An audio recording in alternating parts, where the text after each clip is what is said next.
Admiral Jake Morrison stood on the bridge of his warship looking out at the stars. His ship was called the UES Liberty, and it was the biggest human warship in the fleet. Jake had been fighting aliens for 30 years, and his face showed the scars from many battles. His gray eyes looked tired, but still sharp as he watched the blue swirling lights of hyperspace through the window. The war with the Zephyrians had been going on for 3 decades now. It started when both humans and Zephyrians wanted the same: mining planets in a place called the Kepler system. What began as an argument over who could dig for metals and crystals had turned into a huge war that spread across many star systems. Ships exploded in space battles almost every day, and thousands of people on both sides had died. The Zephyrians were tall aliens with hard shells on their bodies like giant insects. They had 4 arms each and stood 8 feet tall. When they first met humans, they thought people from Earth were weak and soft. After 30 years of fighting, they learned that humans were much tougher than they looked, but this only made the Zephyrians hate humans more.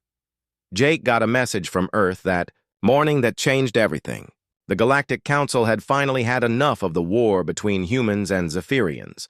The council was made up of 12 very old alien races who had been living in space for thousands of years. They controlled most of the trade routes between star systems, and they were getting angry that the human-Zephyrian war was making their business difficult. The message was clear and simple. Both humans and Zephyrians had to go to a place called Nexus Prime for peace talks. If they refused, then all 12 races in the Galactic Council would team up and attack both sides until the war stopped. Jake knew that even though humans had become good at fighting, they could not win against 12 alien civilizations working together. Captain Lisa Baker walked up to Jake carrying a computer tablet. Lisa had short brown hair and green eyes, and she had been Jake's second in command for 5 years. She was smart and brave, and Jake trusted her more than anyone else on the ship. "Admiral, the Zephyrians are already on their way to Nexus Prime," Lisa said. "Their ships left their home system 2 days ago, and they have a full group of diplomats with them." Jake nodded and rubbed his chin. He knew the Zephyrians would come to the peace talks because they were also afraid of fighting the entire Galactic Council. But he also knew that the Zephyrians were proud warriors who hated to back down from any fight. They would not make peace easily. "How long until we reach Nexus Prime?" Jake asked. 18 hours, sir," Lisa replied. "Ambassador Helen Carter is already on board with her team." Jake smiled when he heard Helen's name. He had fought alongside Helen in the early days of the war before she became a diplomat. Helen was one of the smartest people Jake had ever met. She could speak 6 alien languages, and she understood how different alien cultures thought. She was also completely ruthless, when she needed to be. If anyone could find a way to make peace with the Zephyrians, it would be Helen. But Jake also knew something that Helen and most other humans did not know. He had been getting secret messages from Earth Command for months. These messages were so secret that only a few people in the entire human military knew about them. The messages contained orders that would change everything, but Jake could not tell anyone about them yet. Nexus Prime was a huge space station built where 5 major space highways met. Ships from all over the galaxy stopped there to trade goods and refuel. The station was neutral territory, which meant that no single alien race controlled it. This made it the perfect place for peace talks, because both sides would be safe there. Jake walked to his private office and locked the door behind him. He opened his safe and pulled out the latest secret message from Earth. As he read it again, his face remained calm, but inside his heart was beating fast. The plan was already moving forward, and had been for months. The peace talks were just a cover story for something much bigger. Lieutenant Ryan Phillips knocked on Jake's door. Ryan was young with blonde hair, and he ran all the communications equipment on the ship. Jake trusted Ryan with the most important messages because the young man never asked questions and always followed orders exactly. "Sir, there is another priority message from Earth Command," Ryan said as he handed Jake a sealed envelope. Jake read the message twice to make sure he understood it correctly. Everything was going according to plan. In just a few hours, the entire galaxy would discover that humans were not what they seemed to be. The Galactic Council thought they were forcing two primitive species to make peace. They had no idea that they were about to witness something that would change the balance of power in space forever. Jake looked out at the stars one more time before giving his orders. The next few days would either bring peace to the galaxy or start the biggest war in galactic history. Either way, humanity would never be underestimated again. Nexus Prime was like a floating city in space. The massive station spun slowly as it orbited a bright yellow star. Ships from dozens of alien worlds docked at its many ports every day. The corridors were wide and filled with creatures of all shapes and sizes, trading goods and sharing information. Some aliens walked on two legs like humans, while others slithered or floated or rolled on wheels.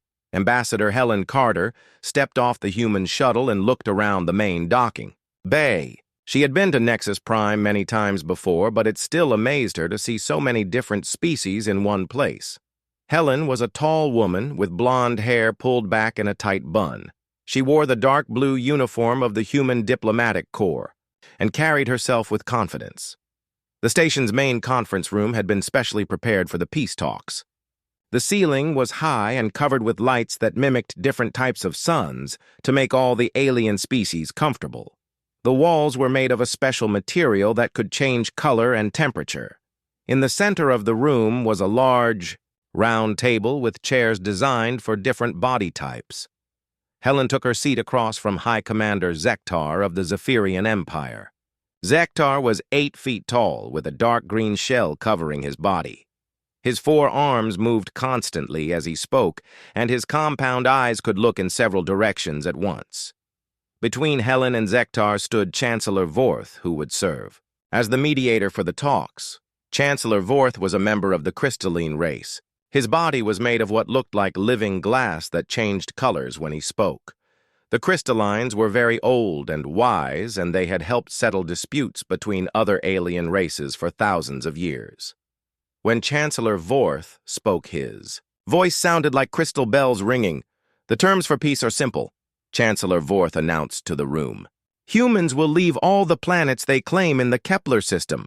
The Zephyrians will stop attacking human colonies. Both sides will create a buffer zone 50 light-years wide where no military ships are allowed." Helen leaned forward and looked directly at Zektar. "How do we know the Zephyrians will keep their word this time? They have broken 3 peace agreements already." Zektar's mandibles clicked together, which was a sign of anger in his species.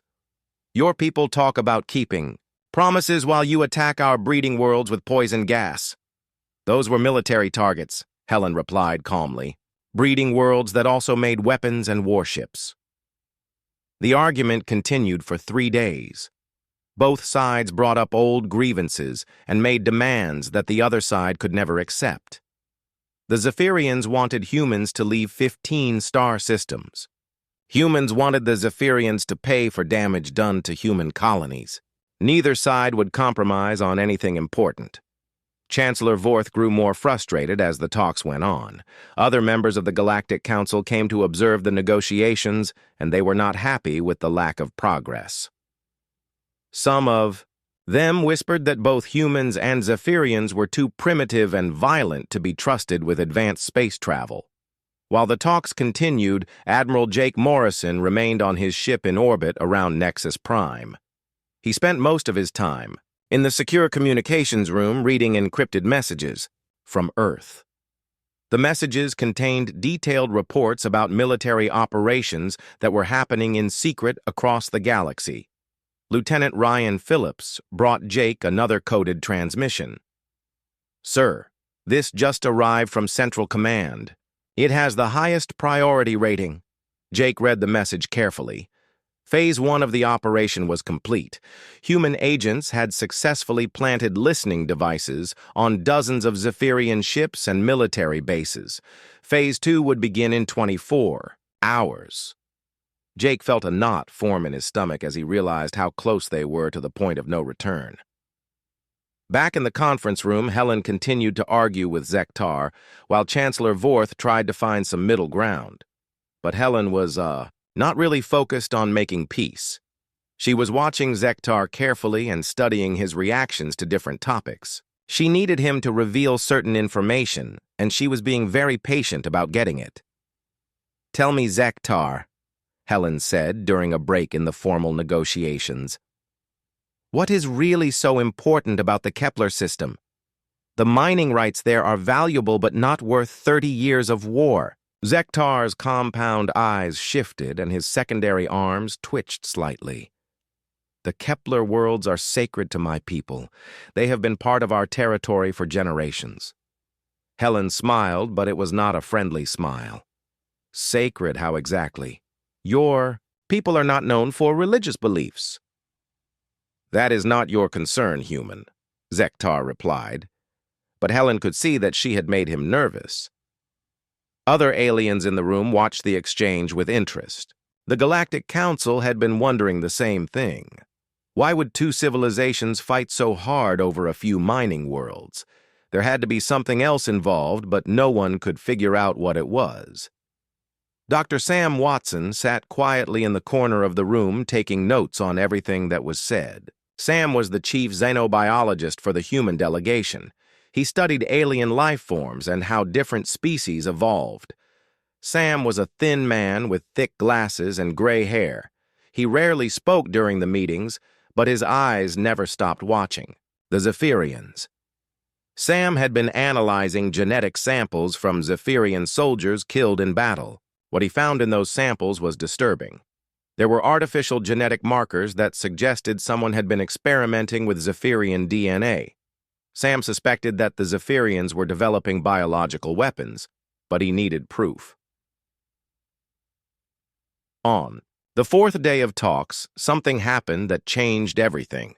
Dr. Sam Watson received a message on his private communicator. His face went pale as he read it. He quickly walked over to Helen and whispered something in her ear.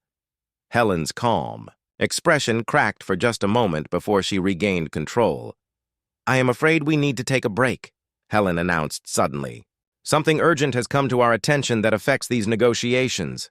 Chancellor Vorth's crystal body flickered with annoyance. "Ambassador Carter, we are at a very important point in these talks. What could possibly be more urgent than preventing more bloodshed?" Helen looked directly at Zektar with cold eyes. "We have discovered what you have really been doing in the Kepler system. It is not about mining rights, is it?" The room became completely silent. Dr. Sam Watson stood up from his chair in the corner of the room and walked slowly toward the center table. His hands were shaking as he pulled out a small device that could project three-dimensional images in the air.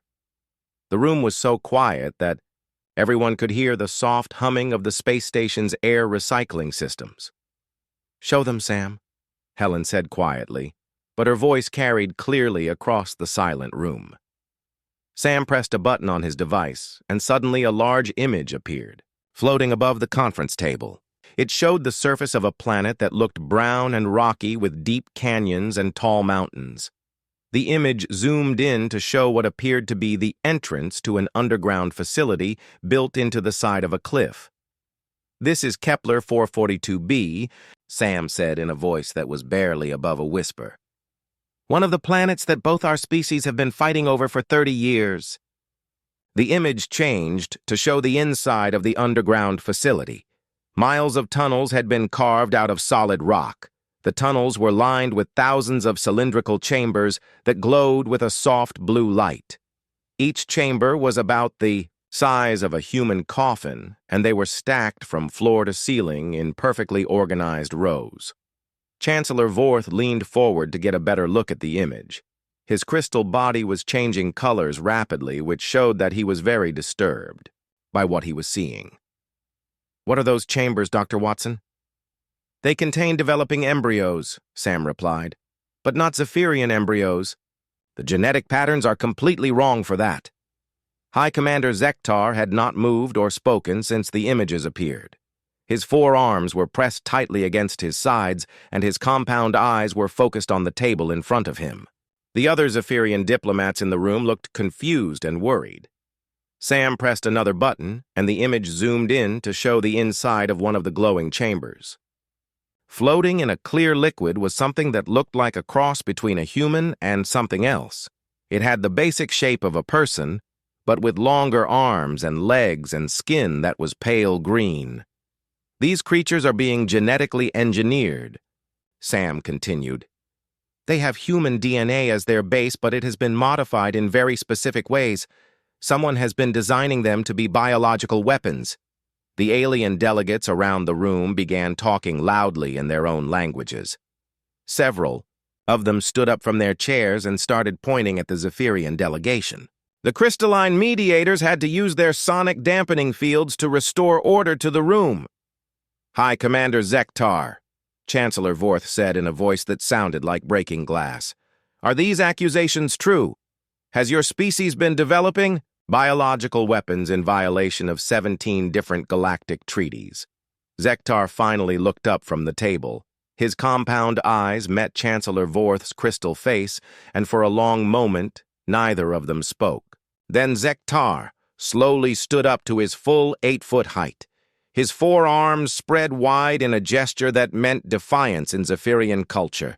The human plague spreads across the galaxy like a disease, Zektar said in a voice filled with hatred. They reproduce faster than any civilized species. They consume resources without thinking about the future. They corrupt and destroy everything they touch. We are simply creating a solution to the human problem. The reaction in the room was immediate and explosive. Alien delegates jumped up from their seats, shouting in outrage. Even species that did not particularly like humans were horrified by what Zektar had just admitted. Developing weapons designed to commit genocide was considered the worst possible crime in galactic civilization. Helen Carter remained seated throughout the chaos. She watched Zektar carefully as he stood there defending his species' attempt to wipe out humanity. Her blue eyes were cold and calculating as she reached for her communicator. Admiral Morrison, Helen said into the device. Please inform Fleet. Command that the Zephyrian Empire has just confessed to developing biological weapons of mass destruction specifically designed to target human genetics. I believe this changes our operational parameters significantly. Through the large windows of the conference room, the assembled delegates could see the human ships that had been waiting in orbit around Nexus Prime. But something strange was happening.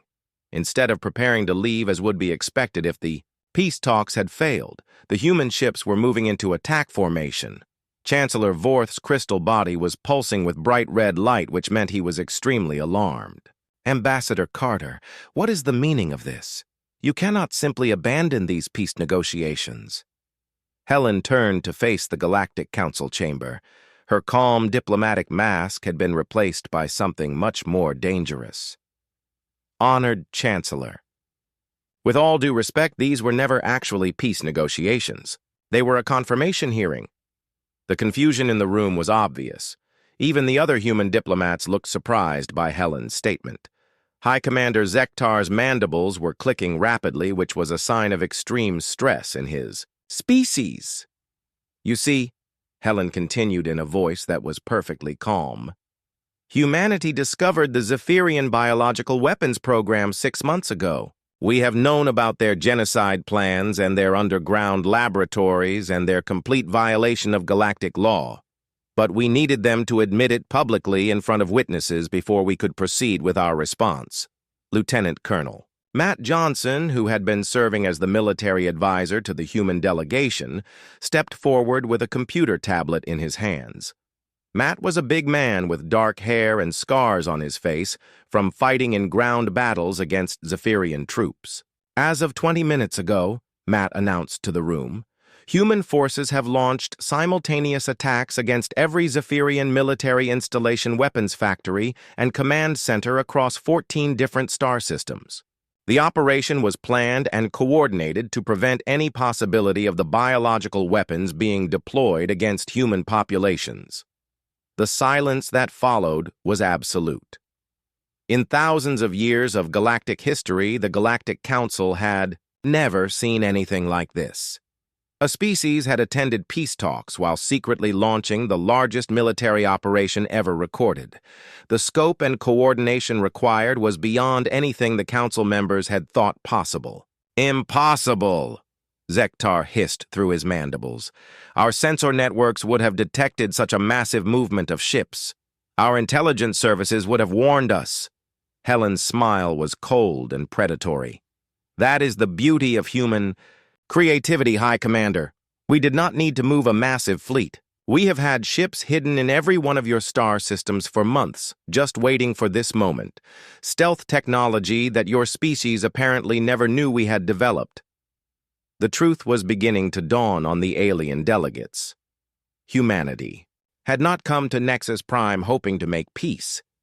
They had come to get a public confession of Zephyrian war crimes before launching a coordinated attack that would end the threat to human survival once and for all. The next hour brought reports that shocked every alien in the conference room. Messages were coming in from across Zephyrian space describing attacks that seemed impossible. Human ships had appeared as if from nowhere, striking at targets that were supposed to be heavily defended. Shipyards that had been building Zephyrian warships for decades were now burning wreckage floating in space. Admiral Jake Morrison appeared in the center of the room as a three-dimensional hologram. His image was so clear that it looked like he was actually standing there. Jake was wearing his full dress uniform with all his medals and ribbons displayed. The alien delegates had never seen the complete regalia of a human military commander before, and it was more impressive than they had expected. "Honored members of the Galactic Council," Jake began in a voice that commanded attention. "I am Admiral Jake Morrison, Supreme Commander of all human military forces. I am here to inform you that as of 1 hour ago, the Zephyrian Empire no longer has the ability to threaten human worlds or continue developing biological weapons." Chancellor Vorth's crystal body was flickering between different colors so rapidly that it hurt to look at him directly. "Admiral Morrison, humanity has just violated every principle of civilized warfare. You launched attacks during peace negotiations. You struck without any formal declaration of war. You have committed acts that border on barbarism." Barbarism. Jake repeated the words slowly.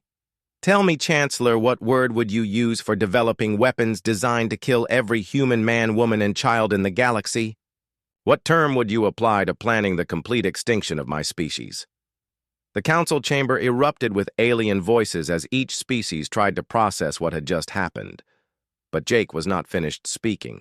His holographic image raised, one hand for silence, and somehow the room became quiet again. "There is something else you need to understand about humanity," Jake continued. "Something that perhaps you have not fully grasped in all your dealings with us. We are not like other species in this galaxy. We do not fight for territory or resources or even honor. We fight for survival, and when our survival is threatened, we become something you have never encountered before." Dr. Sam Watson stepped forward again and activated his projection device. This time, the image showed star charts and shipping routes, and what appeared to be supply depot locations spread across hundreds of light years. Red dots marked human installations, while blue lines showed communication networks. "For the past 5 years," Sam explained to the stunned alien delegates, "humanity has been quietly establishing supply bases, forward operating stations, and intelligence networks throughout this entire sector of the galaxy. Not for conquest, but for protection. Every major civilization represented in this council has at least 12 human installations within 50 light years of your core worlds." The implications hit the alien delegates like a physical blow. They had thought they were dealing with a young species that was still learning how to operate in galactic civilization. Instead, they discovered that humanity had been preparing for a much larger conflict all along. The humans had been planning and building and positioning themselves for years. "You see," Jake continued through his hologram, "we learned something very important from our history on Earth. The best way to ensure peace is to make war too expensive for your enemies to even consider. We call it the human doctrine. Prepare For everything, trust no one, and when someone threatens your extinction, make sure they can never threaten anyone else again. Captain Lisa Baker appeared next to Jake's hologram. She was holding a thick folder filled with documents and data crystals. Lisa had been working with human intelligence services for months to gather information about every alien civilization in the sector. These are detailed files on every military installation, government facility, and industrial center belonging to every species represented in this council, Lisa announced. We know where your leaders live, how your economies work, and what would happen if certain key facilities were suddenly destroyed. This information was gathered not for offensive purposes, but to ensure that humanity could defend itself if necessary. The alien delegates were beginning to understand the true scope of human preparations. This was not a young civilization stumbling through galactic politics. This was a species that had been systematically gathering intelligence and building capabilities while pretending to be naive newcomers. High Commander Zektar had been standing silently through all of these revelations. His 4 arms hung limply at his sides, and his compound eyes stared at the floor. The proud warrior who had entered the peace talks, believing his species was superior to humanity, now looked like a broken shell. "How long?" Zektar whispered. "How long have you been planning this?" Helen Carter stood up from her chair and walked around the table until she was standing directly in front of the Zephyrian commander. "We have been planning for the possibility of this conflict since the day we made first contact with your species. 30 years ago, you made it clear from the beginning that you considered humans to be inferior. We decided that if you were going to underestimate us, we might as well take advantage of that mistake." The truth was even more disturbing than what Helen was revealing. Human intelligence had suspected that the Zephyrians were developing biological weapons for over 2 years. The discovery of the underground laboratories on Kepler 442b had only confirmed what human agents already knew. The entire peace negotiation process had been designed to get the Zephyrians to confess their crimes in public. But the most important thing you need to understand, Jake said through his hologram, is that this operation proves something about human nature that you clearly did not grasp. We are patient. We can wait years or even decades to achieve our goals. We can smile and shake hands and attend diplomatic meetings while simultaneously preparing for war. And when we finally act, we do it completely and decisively. Lieutenant Colonel Matt Johnson stepped forward with more reports from the ongoing military operation. "Admiral, the Zephyrian home fleet has been completely destroyed. Their main shipyards are offline. All of their biological weapons facilities have been captured intact. Total human casualties are less than 50 across all 14 target systems. The efficiency of the human attack was staggering. In less than 2 hours, humanity had dismantled an empire that had been building its military strength for centuries. The coordination required for such an operation suggested planning and preparation on a scale that no alien civilization had ever attempted. Chancellor Vorth finally managed to stabilize his crystal form enough to speak clearly. "What happens now, Admiral Morrison? You have demonstrated your capabilities. You have eliminated the Zephyrian threat. What are your intentions regarding the rest of the galactic community?" Jake smiled for the first time since his hologram had appeared. "Our intentions remain exactly what they have always been, Chancellor. We want peace. We want trade. We want to be productive members of the galactic community. But we will never again allow anyone to threaten our existence. The age of underestimating humanity is over." 3 days after the destruction of the Zephyrian military, the reports kept coming in from across the galaxy. Each new piece of information revealed just how complete the human victory had been. It was not just that humanity had won a military conflict. They had completely eliminated their enemy's ability to fight back while barely suffering any losses themselves. Admiral Jake Morrison stood in the main briefing room of his flagship reading the latest intelligence summaries. His staff officers gathered around a large holographic display that showed the current status of every Zephyrian world. Green lights indicated planets that had surrendered peacefully. Red lights marked worlds where fighting was still going on. There were very few red lights left. "Sir, we are receiving surrender requests from the Zephyrian colonial governments," reported Commander Steve Davis, who was in charge of fleet communications. "They are asking for terms and requesting that we spare their civilian populations." Jake nodded, but did not smile. He took no pleasure in the destruction of the Zephyrian Empire, even though it had been necessary. "What are our orders from Earth Command regarding prisoners and occupied territories?" "We are to accept all surrenders and establish temporary military governments until the Galactic Council can arrange for permanent solutions," Steve replied.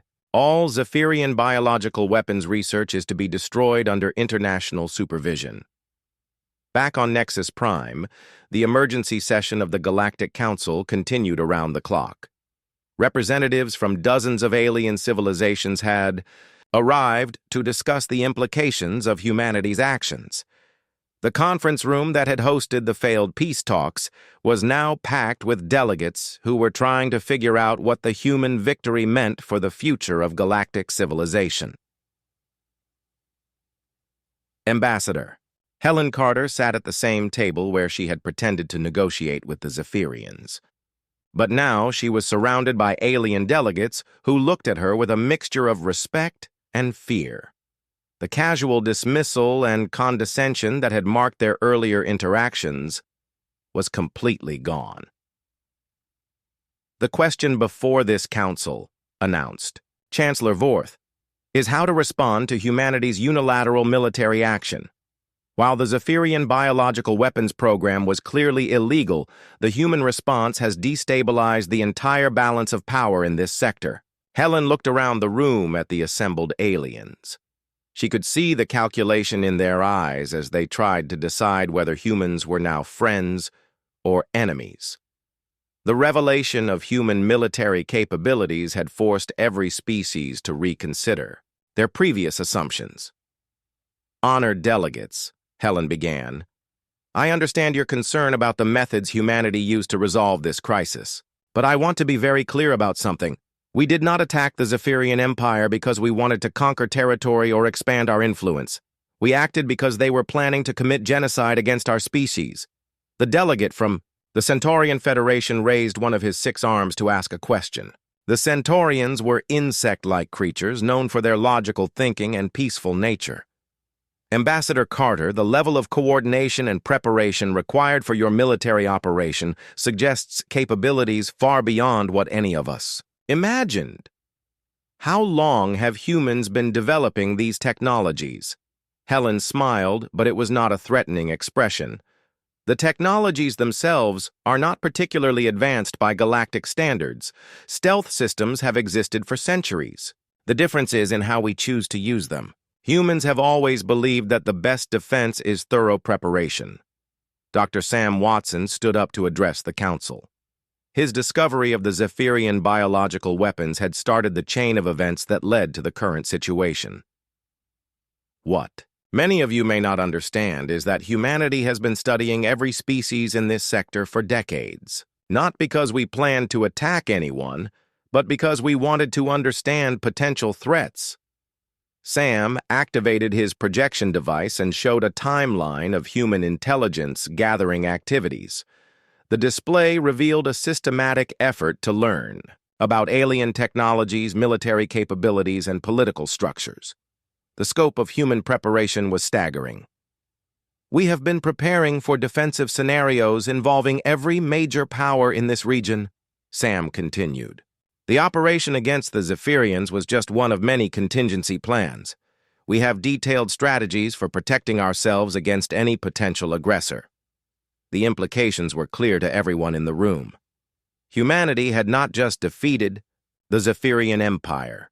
They had demonstrated the ability to gather intelligence, plan complex operations, and execute military actions on a galactic scale. Every alien civilization was now wondering what humans knew about their own weaknesses.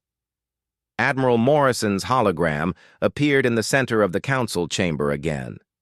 This time he was joined by holographic images of other high-ranking human. Military officers. The display of unified command structure was clearly intentional. I want to address the concerns that have been raised about human intentions, Jake said to the assembled delegates. Some of you are worried that humanity will use our demonstrated capabilities to threaten or dominate other species. I am here to assure you that this is not our goal. General Patricia Hayes appeared next to Jake's hologram. She was the head of human military intelligence and one of the architects of the operation against the Zephyrians. Her presence sent a clear message that humans were willing to share their most sensitive information with the Galactic Council. Our intelligence networks and military installations throughout this sector exist purely for defensive purposes, Patricia explained. We have no interest in conquering alien worlds or interfering in the internal affairs of other species. But we will never again allow anyone to threaten human survival. The alien delegates listened carefully to these assurances, but many of them remained skeptical. The demonstration of human capabilities had been so overwhelming that it was difficult to believe they would only be used defensively. Chancellor Vorth's crystal form had stabilized into a steady blue glow, which indicated he was thinking carefully about everything he had heard. Admiral Morrison, you speak of defensive purposes, but the coordination required for your operation suggests an offensive capability that could threaten any civilization in this sector. How can you expect us to simply trust your assurances? Jake's expression became serious as he considered the question. Chancellor, you are absolutely correct that humanity now has the capability to threaten other civilizations. But capability is not the same as intention. We could have revealed our true strength years ago and used it to expand human territory. Instead, we chose to remain hidden until we faced an existential threat. The human doctrine is simple, added General Hayes. We prepare for every possible threat. We gather intelligence on every potential enemy. We develop contingency plans for every scenario, but we only act when our survival is at stake. The Zephyrian biological weapons program crossed that line. Helen Carter stood up to address the council one final time. The galaxy has a choice to make. You can view humanity as a threat to be contained or as a partner to be respected. We prefer partnership, but we are prepared for either possibility. The age of treating humans as primitive newcomers is over. We have earned our place at this table through preparation, determination, and, when necessary, decisive action. The silence that followed was filled with the weight of history being made. The galactic balance of power had shifted permanently, and every species would have to adapt to the new reality of human capabilities. 6 weeks had passed since the destruction of the Zephyrian Empire, and the galaxy was still trying to understand what had happened. Trade routes that had been disrupted by 30 years of war were slowly reopening. Merchant ships from dozens of worlds were beginning to visit human colonies for the first time. But the most significant change was in how other species looked at humanity. Ambassador Helen Carter walked through the corridors of Nexus Prime and noticed how differently aliens treated her now. Before the peace talks, most aliens had barely acknowledged her presence. Now they stepped aside respectfully when she approached, and some even bowed slightly as she passed. The change was dramatic and somewhat uncomfortable. The Galactic Council had called another emergency session to discuss the long-term implications of recent events. The same conference room that had hosted the failed peace negotiations was now being used to establish new diplomatic relationships between humanity and the rest of galactic civilization. Chancellor Vorth stood at the center of the room, but his crystal form looked different somehow. The confidence and authority he had displayed during the peace talks had been replaced by something that looked almost like uncertainty. The Council must address the new reality that humanity has presented. To us, we can no longer treat Earth and its colonies as a minor power-seeking membership in galactic civilization. Captain Lisa Baker had replaced Admiral Morrison as the primary human military representative. Jake had returned to Earth to coordinate the ongoing occupation of former Zephyrian territory. Lisa stood confidently at the speaker's podium wearing her dress uniform with the insignia of her new rank as Commodore. "The human position has not changed," Lisa announced to the assembled delegates. "We want peaceful coexistence with all species.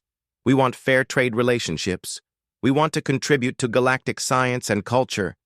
But we will never again allow anyone to threaten our survival." The delegate from the Centaurian Federation clicked his mandibles together nervously. "Commodore Baker, the concern many of us have is that humanity demonstrated capabilities we never knew existed. How can we be certain that there are not other surprises waiting to be revealed?" Lisa smiled, and it was neither threatening nor reassuring. "I can guarantee you that humanity has many more capabilities that we have not revealed. But I can also assure you that we have no interest in using them against peaceful civilizations. The Zephyrians forced our hand by developing genocide weapons. No other species has crossed that line."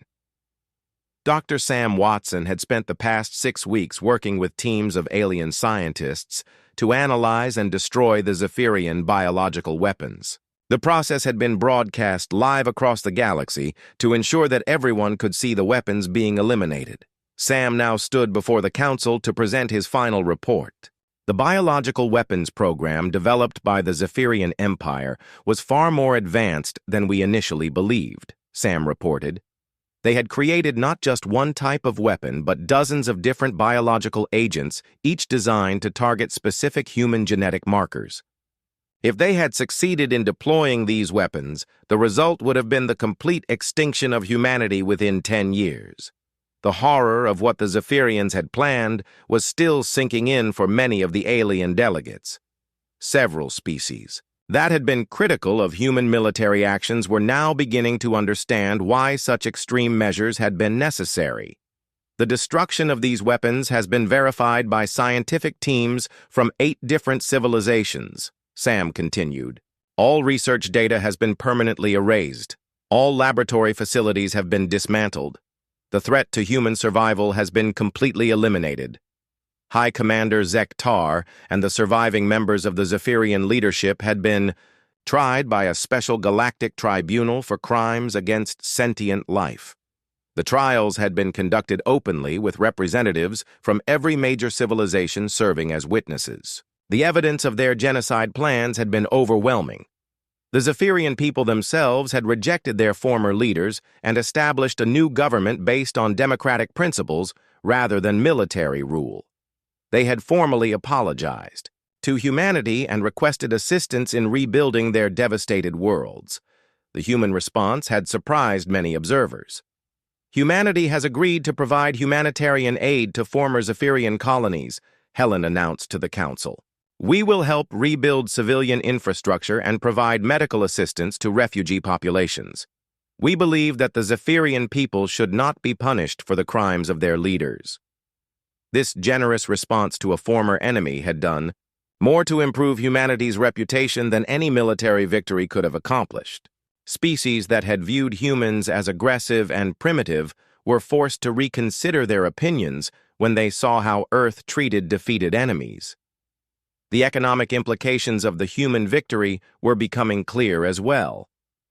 Trade delegations from across the galaxy were arriving at human worlds not to dictate terms or establish one-sided agreements, but to negotiate as equals. The revelation of human capabilities had forced a complete re-evaluation of Earth's position in the galactic economy.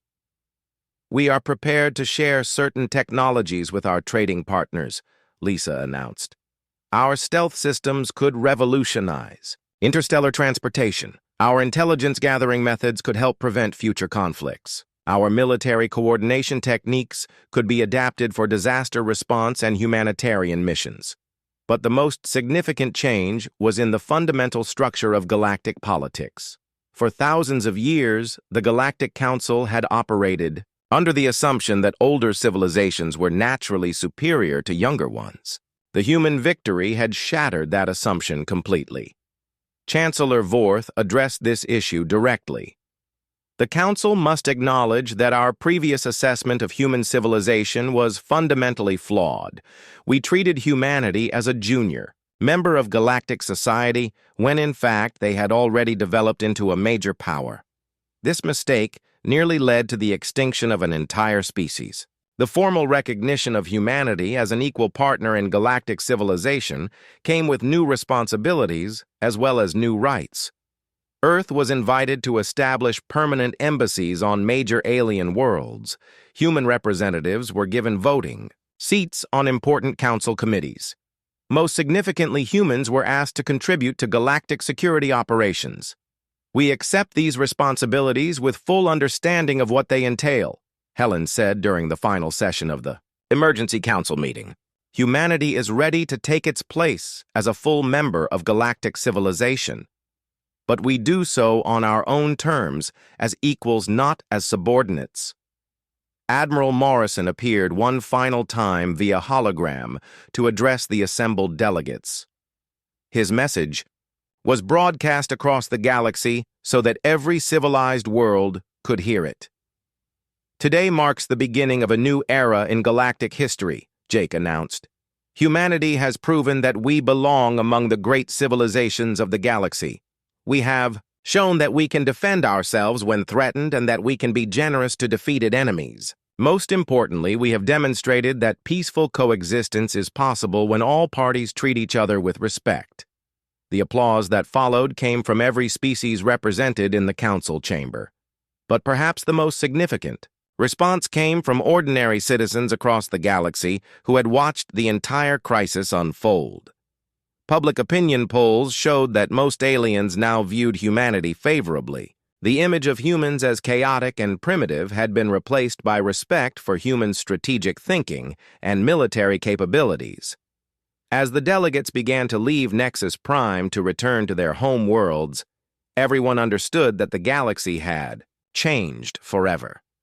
The age of underestimating humanity was over. In its place was a new era where humans sat at the galactic table, not as junior partners seeking approval, but as a force that had earned its place through preparation, determination, and the willingness to do whatever was necessary to survive.